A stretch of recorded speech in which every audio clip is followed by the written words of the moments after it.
Hi everyone, and welcome to the course.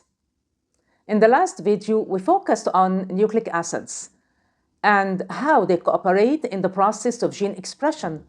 This process which leads to making protein molecules having amazing diverse functions and structures. In this video, we will focus on giving a general introduction to protein structure because it's very important to understand how proteins function.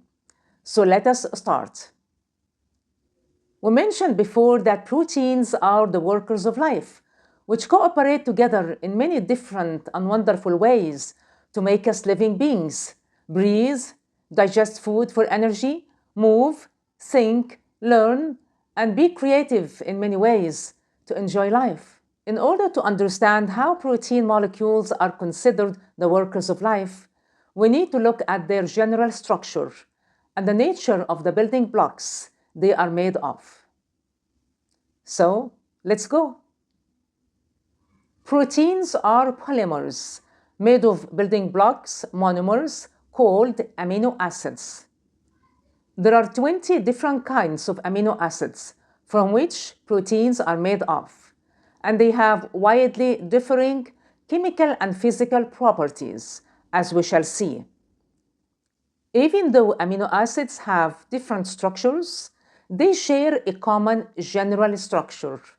Let us have a look at the general structure of amino acids. Carbon atom can form 4 covalent bonds, by which 4 groups or atoms can be linked to the carbon atom. As seen in the general structure of amino acids, there is a central carbon atom bonded to 4 different groups: an amino group, a carboxyl group, a side chain group called the R group, and a hydrogen atom. The structure of the side chain, the R group, is what determines the type and chemical properties of the amino acid. R groups can be polar, negatively charged, positively charged, or hydrophobic. Let's take some examples. Serine amino acid has a polar R group. Glutamic amino acid has a negatively charged R group, but lysine amino acid has a positively charged R group. Also, valine and phenylalanine, they have R groups which are hydrophobic, R groups which don't like to react with water. So, the chemical property of any amino acid depends on the R group it has. Let us see how these amino acids interact together in the protein molecule. Amino acids are linked one next to the other in a chain by covalent bonds called peptide bonds. But amino acid chain does not stay as a chain. It is folded to give different levels of protein structure, as we shall see. It's important to note that amino acids linked in the chain are called amino acid residues because part of the amino acid is lost during the linking reaction. There is a general system for naming amino acid chains. Short chain of amino acid residues having less than 20 or 30 amino acids are called peptides, and longer chains are called polypeptides. The term protein is used generally for a polypeptide or a complex of polypeptides that has a well-defined 3-dimensional structure. A question might pop into the mind: how a chain of amino acid residues is converted to a protein molecule destined to do a particular function. In general, the chain of amino acid residues passes through different interesting structural levels, full of different interactions, to arrive at the end to the final structure needed for the desired function of the protein. You may imagine that amino acids chat with each other by a wonderful chemical language to cooperate and give the protein molecule its final desired structure. So let us look at the levels of protein structures. The first level of protein structure is called the primary structure. The primary structure is the linear order of amino acid residues in the polypeptide chain. Even though it is the simplest level of structure, but it determines the overall structure and the function of the protein molecule, as we shall see later. Next level is the secondary structure. It is the local folding of the polypeptide chain into helices and sheets structures. There are two main types of secondary structures, alpha helix and beta sheet. Notice that amino acid residues in the alpha helix and beta sheet are linked together by hydrogen bonds to stabilize the overall structures. The next level is the tertiary structure.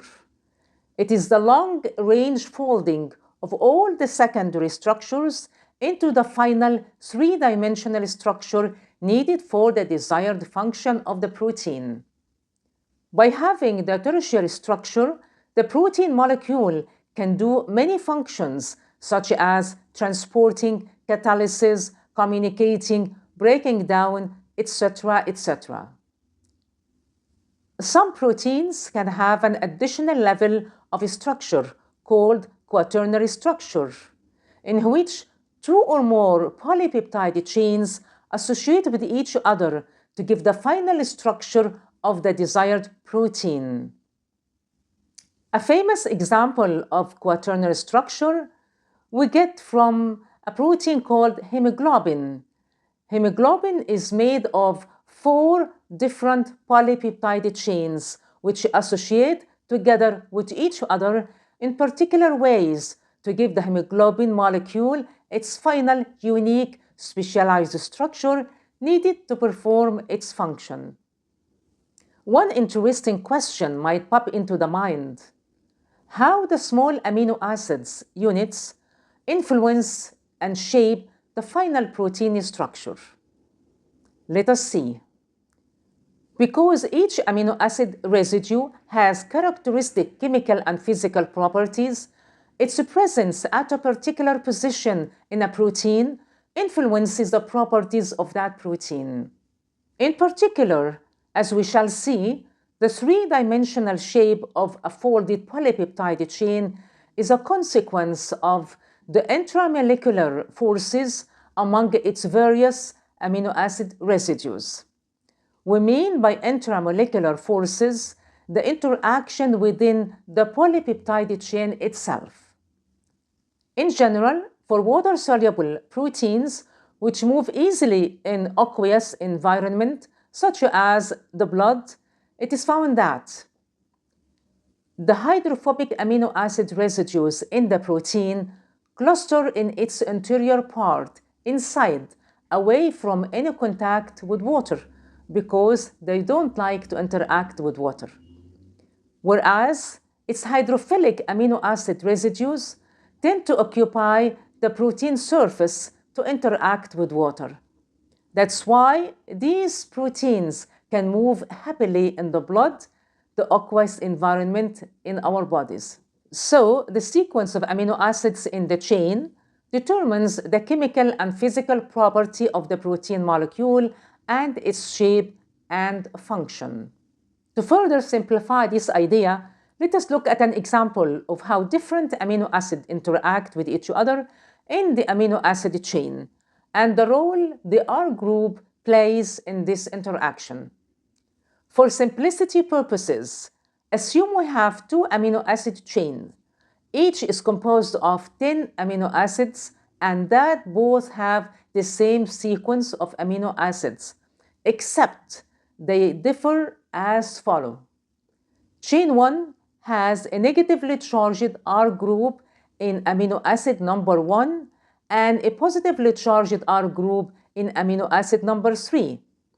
As expected, this leads to an attraction between 1 and 3, making a small ring in the chain.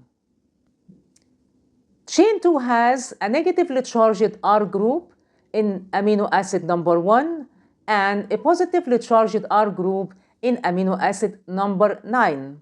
Again, this leads to attraction between 1 and 9, making a larger ring in the chain. As we see, just one difference in amino acid type causes a change in the structures of the two chains. It might be difficult to imagine the case with many changes in the sequence of amino acids, but we can say this will lead to many changes in the protein structure. So, changes in the amino acid sequence in the chain produces different chemical properties in that chain and lead to changes in the way amino acids interact with each other and fold and give the final structure of the protein. For example, some hydrophilic amino acids may cluster on the surface of a protein to make it move easily in the aqueous blood environment, and so on. In final words, structure defines function. So the properties of the resulting protein, including its shape and function, are determined by the sequence and types of amino acids found in the polypeptide chain. As you see, it is a world of marvelous activities that resides inside these infinitely small molecules of life, the amazing forever molecules of life. Thank you for watching. Your comments and questions are always welcome. Goodbye, and see you later to continue our amazing tour into the world of the molecules of life.